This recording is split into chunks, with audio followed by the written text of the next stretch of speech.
Welcome to our channel. Today we how to disable Wise Business Transfer alerts step by step clearly. Open the Wise app on your device. Log into your account using your credentials. Once logged in, navigate to the dashboard. Locate the settings icon, typically found in the upper right corner.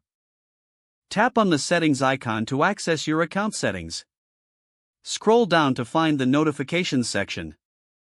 Click on Notifications to view your current alert settings. Look for the option labeled Business Transfer Alerts. Toggle the switch off to disable these alerts. Confirm your changes if prompted. Exit the Settings menu to return to the dashboard. Your Wise Business Transfer alerts are now successfully disabled. You can repeat these steps at any time to re-enable alerts if needed. If the page does not load, refresh the browser or try again in a private or incognito window.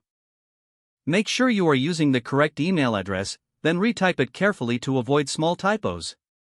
If your password is not accepted, use the reset option and create a new strong password you can remember. Check your spam folder for verification or security emails, then complete any requested confirmation steps.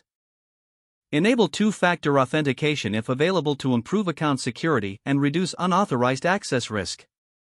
After signing in, review your profile details so your contact information and settings are accurate and current. If you see an error message, note it down and try again after restarting your device and internet connection. Log out when you finish, especially on shared devices, to keep your account and payment information secure. If the page does not load, refresh the browser or try again in a private or incognito window. Make sure you are using the correct email address, then retype it carefully to avoid small typos. If your password is not accepted, use the reset option and create a new strong password you can remember. Check your spam folder for verification or security emails, then complete any requested confirmation steps. Enable two-factor authentication if available to improve account security and reduce unauthorized access risk. After signing in, review your profile details so your contact information and settings are accurate and current. If you see an error message, note it down and try again after restarting your device and internet connection. Don't forget to like this video and subscribe to our channel for more step-by-step tech guides.